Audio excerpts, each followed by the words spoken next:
the betas are 0 or not. All the betas here, all the betas. Ataupun dalam erti kata lain adalah kita nak tengok how fit is the model. Okay, how fit is the model. Jadi kalau dia reject dekat sini, kalau dia reject pula.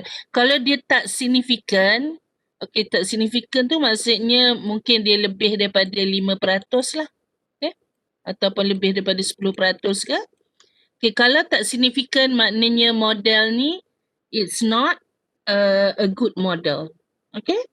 Jadi in this case, since the value is significant, look at the value here. This is less than 1% in fact. So you know that the global test indicate that the model is a fit model. Okay. Jadi maksudnya adalah awak tengah describe sesuatu yang baik. Okay. This is number one. Okay, number one, number two, and number three is the individual test. Jadi yang ni kita nak test betul tak beta ni tak sama dengan kosong. Betul tak? Betul tak? And when you look at the significance value here, you realize that for the p-value x1, x2, dia significant because it is less than 5%. But for H, nampak tak ni? H ni dia lebih daripada 5% kan? Even lebih daripada 10%. Okay, jadi mesti ingat alpha kita tengok dekat 1%, 5% dengan 10%. Jadi yang lain-lain ni, yang ni dua ni very strong. Yang ni moderate, but this one, okay, it's not rejected. Jadi awak tahu sebenarnya H ni awak boleh buang je. Okay, you know it's considered to be eliminated from the model. Jadi mungkin awak boleh run semula tengok untuk temperature dan insulation saja. Okay, so 3 things to consider: R squared, global test, and individual test. Alright? Okay, jadi bila awak dah faham, kalau awak dah faham jadual ni, orang bagilah jadual ni dalam apa-apa figure pun, insyaAllah awak boleh interpret. Okay, for example. Okay, next. Cuba tengok sini. Okay, there is a problem here in which okay, they want to open a new restaurant and they know that this is the result from their statistical software output of multiple linear regression, in which they want to find what is the predictors, what are the predictors for profit. Okay, profit dependent. Jadi profit bergantung kepada X1, X2, X3, X4, X5. Di mana X1, okay, awak boleh baca lah, number of parking space, number of hours restaurant is open, distance from the beach, and numbers of servers employed. X5, the number of years the current owner operated the restaurant. Okay, look at the output here, tapi boleh komen tak satu perkara? Apa yang dia tak ada kat sini? Okay, untuk individual test. Okay, awak ada X1, X2 sampai X5, coefficient value dia, standard error dia, T dia, tapi awak tak ada p-value. Kalau ada p-value mudah. Okay? Kalau ada p-value, kita dah boleh terus decide yang mana kita nak reject, yang mana kita tak nak reject. Okay?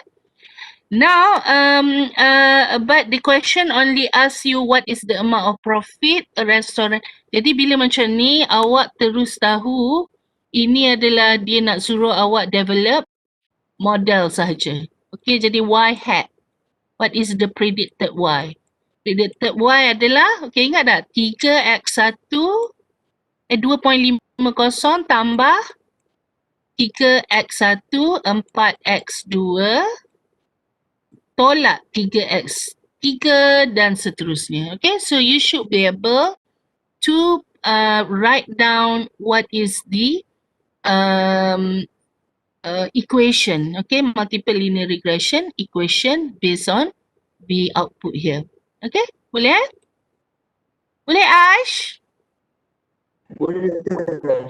Okay, jadi sebenarnya yang ni exercise ni cuma nak dia nak tengok awak tahu tak macam mana nak develop equation. I think all of you understand this.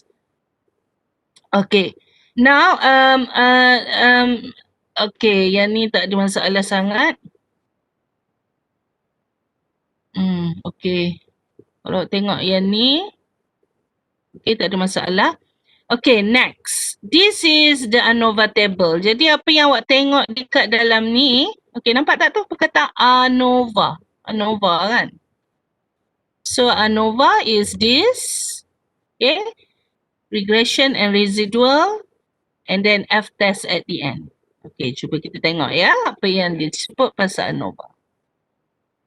Okay, you can have a look at the details of it. However, okay, saya cuma nak awak tengok dekat sini. Okay, the coefficient of multiple determination. Okay, jadi kita macam mana kita nak cari R squared. Okay, coefficient of multiple determination, nama glamour dia adalah R squared. And then how do you derive R squared? Cara dia mudah sahaja. Okay, cuba awak tengok balik this. Okay, balik semula ANOVA table kita. Okay, dia cakap R squared adalah SSR divided by SS total. What does it mean? Okay, maksudnya dekat sini. Okay, macam mana dia dapat 0.804? Macam mana? Okay.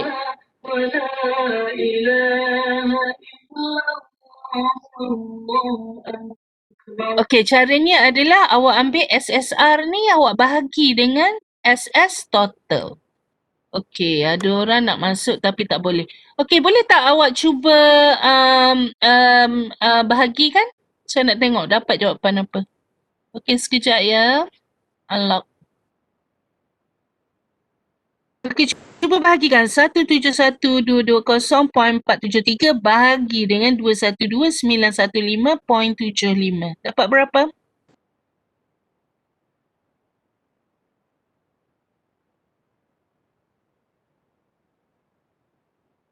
Dapat apa?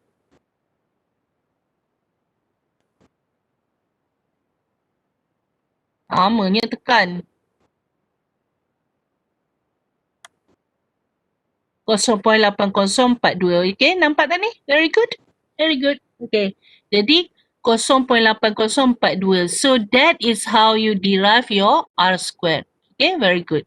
Okay, ingat SSR divided by SS total. It is as simple as that. Okay, macam mana dia derive F?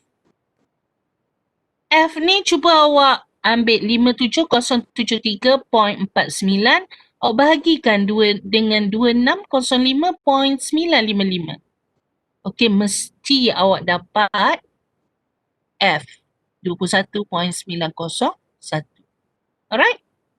So this is the global test. The way you do it adalah MSR divided by MSE. Okay? Jadi residual ni biasanya kita panggil dia sebagai error. Okay, error. Okay, sebab tu F ni awak ambil dia sebagai MSR divided by MSE. Okay, so mean square regression divided by mean square error. Okay, so you got it as 21.9. Okay, so back to your R squared. Ini adalah SSR divided by SS total to get the value of R squared. Okay, and balik semula kepada ini. Okay, R squared, what does it mean? It means that, okay, we conclude, tengok ni. Okay. How do you interpret this value? This is very, very important to interpret the value.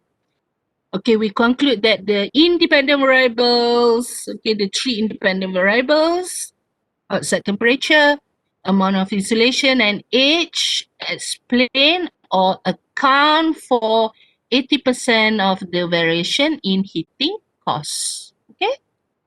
Jadi yang ni semat kat kepala elok-elok because this is what you're gonna have to conclude whenever you look at R squared. Okay? Ingat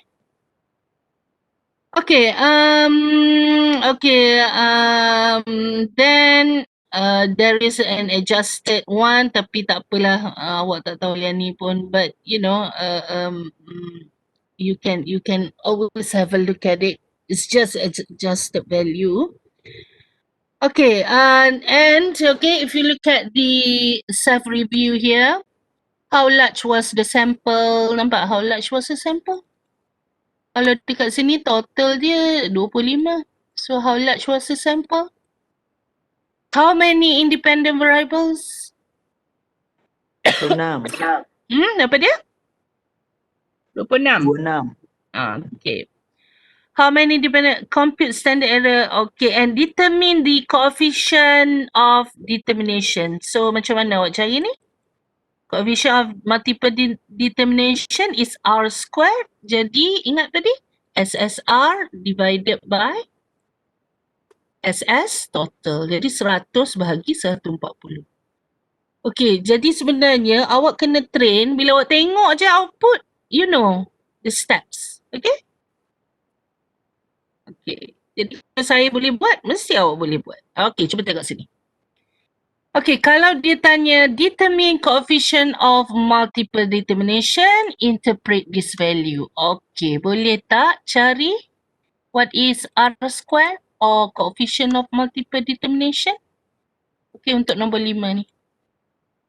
Cepat. This is R squared.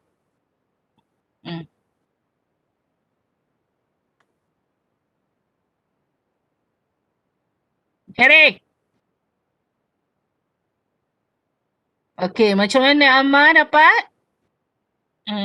Afifah, okay, very good. Awak ambil ini, awak bagi dengan 661. Okay, you got it as R squared sebagai 0.118. Okay, boleh tukar pada percentage tak? 11.8% kan? Okay, awak gembira tak kalau markah awak 11%? Ya, Ma, do you like it? Okay, jadi biasanya bila R square kita ni rendah macam ni, maksudnya awak punya apa ni? Awak kena cari variable lain lah untuk explain your Y. Okay, because the value is so low and the model mungkinlah apa ni tidak berapa bagus. Okay, only explain 11%. Come on man. Okay, kalau 100% solat 11% ni, awak dapat berapa persen je? I mean you have another like how many more percent? 80 what? 88% lagi explained by other variables. Sedih tak? Okay, so probably you should look up other variables to explain your Y. Okay, what about this one? Can you find the coefficient of multiple determination? Okay, do it again. R squared for this table.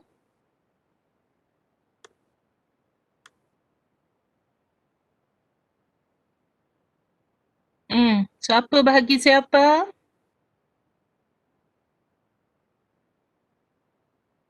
Okay, nama-nama yang selalu appear ni. Okay, Nana cakap 0.584. Ada orang nak support?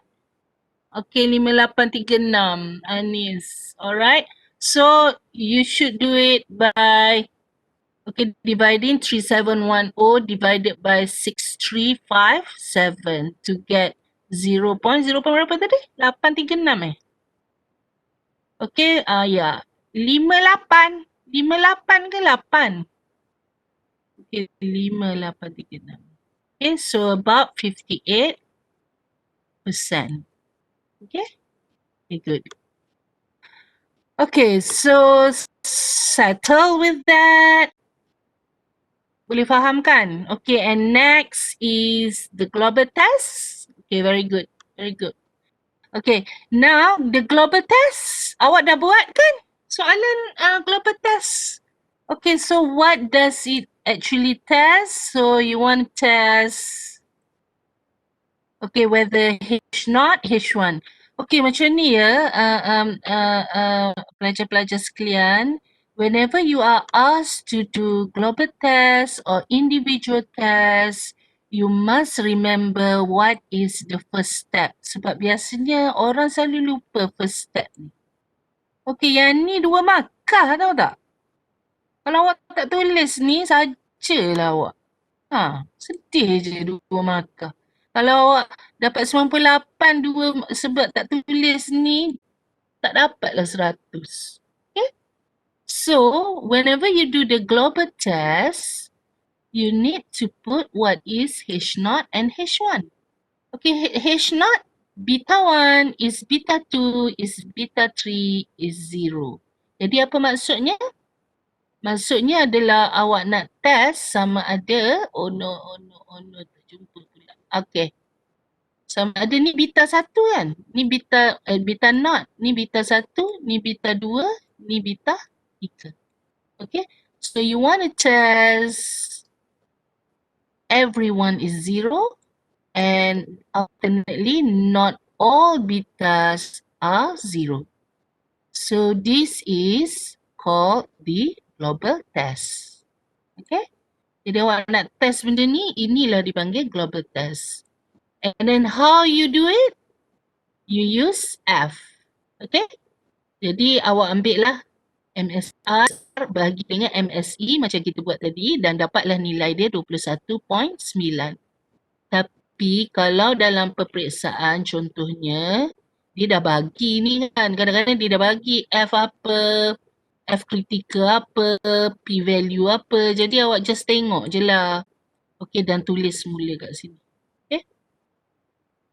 Okay, F is 21.9 and then you know that, okay nampak ni 21.9 and you know that you should reject. Nampak tak ni? Because it is less than 1%, less than 5%, less than 10%. Okay, if you reject means that, tengok balik, kalau awak reject, if you reject H0, okay, means that not all betas are 0. Okay, so the step is, this is number 1. Okay, and then number 2 awak letaklah alpha sama dengan 0.05. Nanti orang tak tahu pula awak test dekat mana kan. And then that is number 2. Number 3 is what is your F test. Okay, dapat jawapan. And then lastly, you have to state whether you reject or not. Okay, jadi mesti ada last sekali.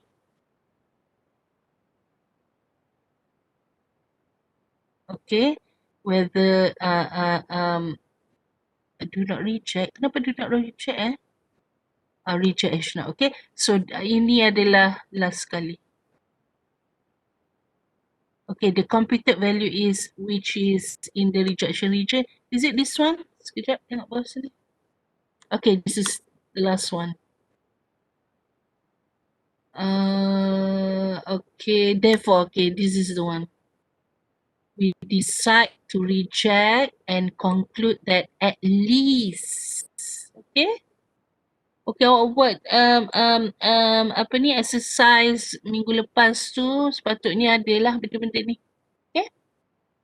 At the end, you should reject or you do not reject and then you conclude whether at least one of regression coefficient is not equal to 0. Okay? Okay, ada apa-apa soalan tak on global test? ada. Bagus betul awak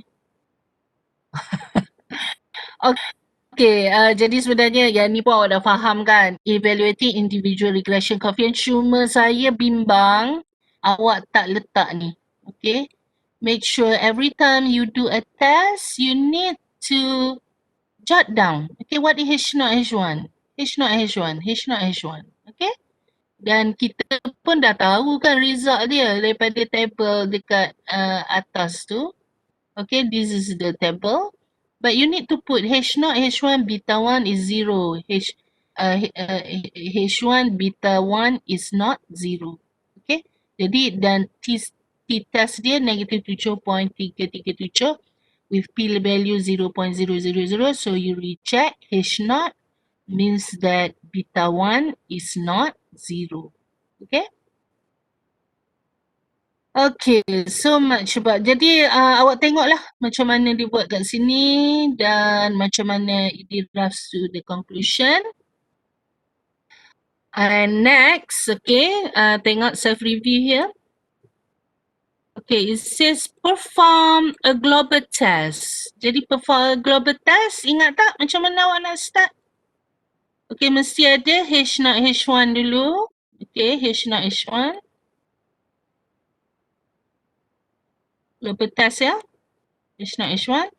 H0 adalah beta 1 sama dengan beta 2 sama dengan beta 3 sama dengan beta 4 sama dengan beta 5. Okey, sampailah sama dengan beta 5 sama dengan kosong. Okay. So, we want to test whether betas for each predictor is 0 or H1 adalah not all betas is 0. Okay, jadi check balik ni. Okay, itu dah 2 markah. Next, you want to use alpha 0.05. Betul? Okay, ni pun ada markah ni. Okay, and then you want to perform test statistic. Okay, test statistic F equal to MSR divided by MSE. Okay, jawapan dah ada kan? Kita salin je balik. Okay, MSR adalah 20 bahagi 2 iaitu 10. Okay, and p-value tulis. P-value 0.0000 means that this is very much less than 1%. So, reject H0. Cantik tak tulisan saya? Okay, very nice handwriting. Everyone should follow. Okay, reject H0 means that you reject this. So, not all. We conclude that at least one of betas is not 0. Okay, so it is as simple as that. Dan dapatlah 10 markah kat situ. 10 lebih. Okay, and do an individual test. Okay, jadi buat cara macam tadi. Like this kan. Beta 1 tapi yang ni banyak lah sampai beta 5. Okay, but you already know the answer here. Okay, cuba tengok sini. Okay, yang mana awak reject, yang mana do not reject. Okay, yang ni dia suruh buat dekat 0.05 kan. Okay, cari siapa dia yang less than 0.05. Okay, ini more than, less than, this is more than. So, nampak tak? Ada 2 variable je yang significant. Okay, means that mungkin ini adalah variable yang awak akan consider. Yang lain tu mungkin awak boleh eliminate. Alright? That's why the next question, this is very important. Outline a plan for possibly removing independent variables. Jadi mungkin awak nak keluarkan siapa dulu? Okay, biasanya kita keluarkan satu, lepas tu kita run semula. Okay, nampak ni? Okay, siapa yang paling dahsyat sekali tak significant? This one kan? So probably you eliminate this first and then you run again. Okay, to look at the output on R square and everything else. Okay, jadi itu dan last kali multi-collinearity. Okay, cuba awak tengok dekat sini. Saya pun nak pergi satu-satu sebenarnya dengan awak. Tapi dalam keadaan macam ni kan. Okay, probably kita bincang, saya bagi video lah on kita bincang pasal output. Okay. Okay, dalam multiple linear regression, there are underlying assumptions of multiple regression in which 1, 2, 3, 4, 5, they listed out here. Okay, you assume that there is a linear relationship. The variation is same for both large and small values of y. Yang ni kalau awak akan jumpa satu perkataan yang sangat pelik nanti, iaitu homoscedasticity. And then residual follow normal probability distribution. And okay, this is one of the most important part.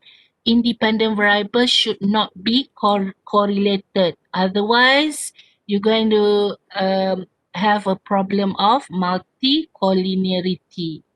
And then number 5, residuals are independent. Ini adalah assumptions dan sebenarnya setiap kali awak buat ni awak kena check lah whether your model met the assumptions.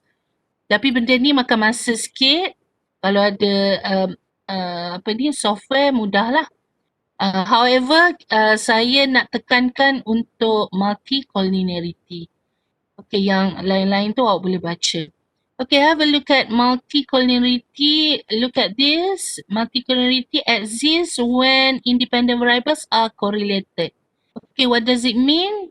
Okay, nanti kita tengok example dan kita faham. Okay, and it can be tested with something called VIF or variance inflation factor. Okay, jadi cuba tengok apa yang berlaku kat sini. Okay, nampak tak ni? Okay, if you look at the cost and temperature insulation H2, okay, ini adalah correlation table. Okay, nampak? Cost dengan temperature correlate very highly, yang ni lowly, and this one mild. Okay, however, cuba tengok temperature and age. Okay, there's a little bit of correlation, correlation as well, but very mild. Jadi kalau very mild tu tak kisahlah, payahlah. Okay, very low, okay, low. So, kalau lebih daripada 70%, then we say it is high and there might be a problem of multi-collinearity. Okay, awak boleh tengok macam mana diguna VIF. Saya just pergi kepada soalan ni. Okay. Sekejap Cuba tengok soalan.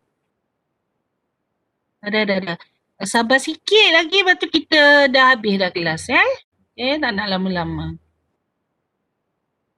Okay, this one. Okay, have a look at question number 18 in your chapter exercise. Okay, it says here the sale of automobiles. Okay. Sale, okay, depends on number of retail outlets, number of registered automobiles, personal income, average age of the cars, and number of supervisor. X1, X2, X3, X4, X5. Okay. Dia macam ni. Kadang-kadang number of retail outlets ni ada tak bergantung kepada yang lain. Okay, itu je. Okay, kadang-kadang bila number of retail outlets meningkat, mestilah number of supervisors pun meningkat juga kan? Ke tak? Ataupun, okay, so bila kita tengok macam ni memanglah kita tak boleh bagi gambaran yang tepat. That's why you need to perform some measures. Okay, if you look at the correlation matrix here, okay, nampak sales Y kan?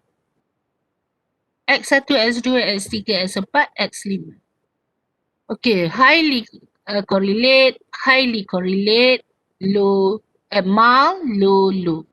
Okay, however, cuba tengok X1 dengan X1 dengan X2, X3, X4, X5. Nampak tak ni? Ni akan ada masalah. Ni ada masalah. Okey ke tak nampak? Okey, nampak ni? Ash! Ash ada lagi? Ah, itulah saya bimbang juga kan. Okey. Yang ni tinggi, yang ni tinggi. Yang lain low. Tak apalah. But, okay, you're going to find problems. Okay, memang akan ada multicollinearity. Okay, so kita, tak apa, kita run dulu. Okay, dia pun run. Okay, jadi dia punya software ni bagus sebab dia terus bagi je the equation. Okay, based on the coefficient here. Okay, so sales is negative 19.672 minus this times outlet plus 1.74 automobiles plus 0.41 income plus 2.04 H minus, nampak tak? Minus, okay, minus maksudnya bergantung secara negatif. Okay, or kalau outlet decrease, sales increase. Macam pelik kan? Tapi tak apalah. Okay. Anyway, so this is your result. Okay, boleh tak cari R squared? Boleh tak cari R squared? Berapa? Dia tak bagi R squared. Boleh tak cari R squared? Ingat tak macam mana?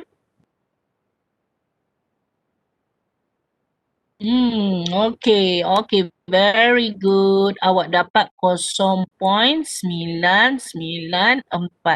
Jadi kalau dalam peperiksaan awak dapat 99.4%. Gembira tak?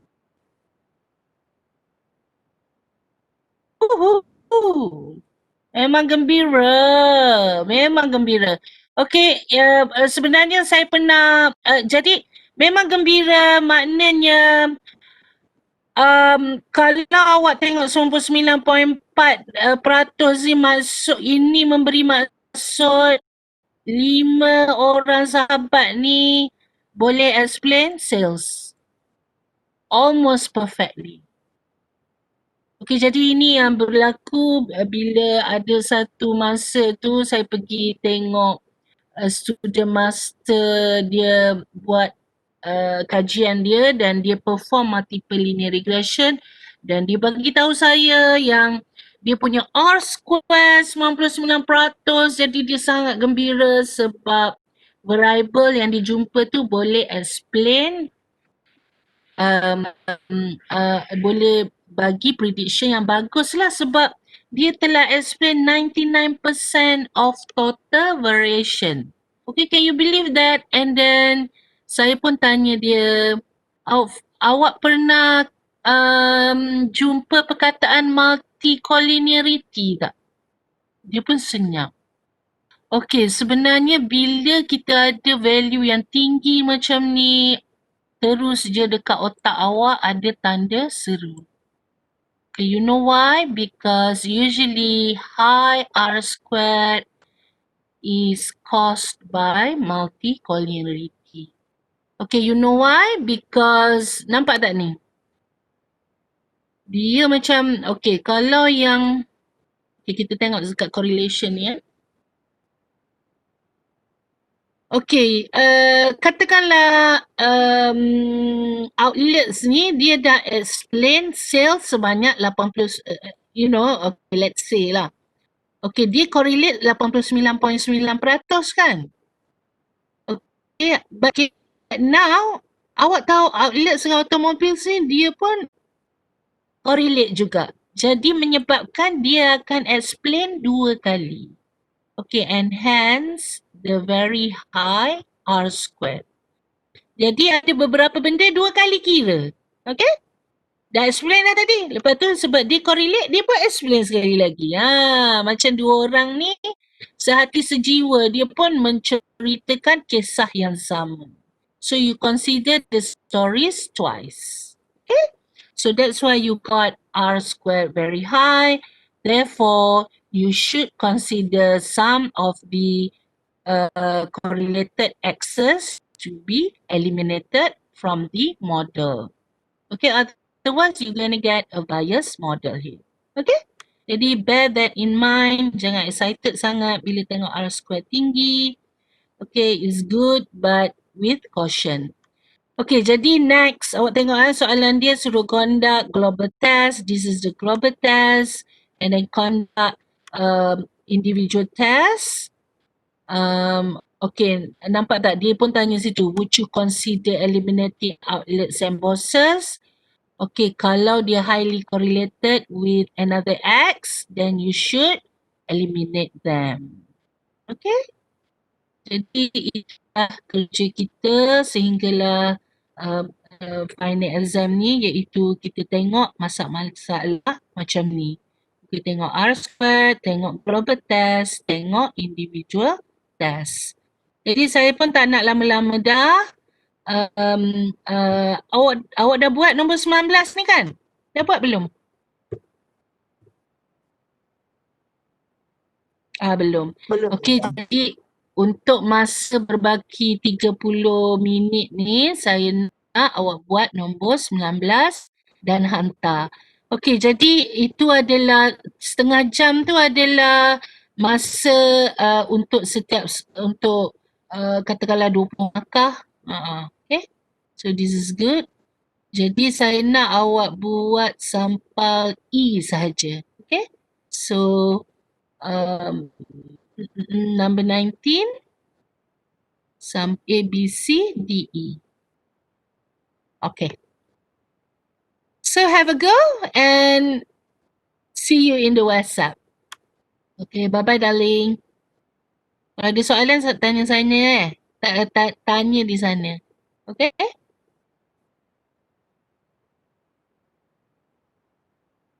Alright, bye-bye. Assalamualaikum.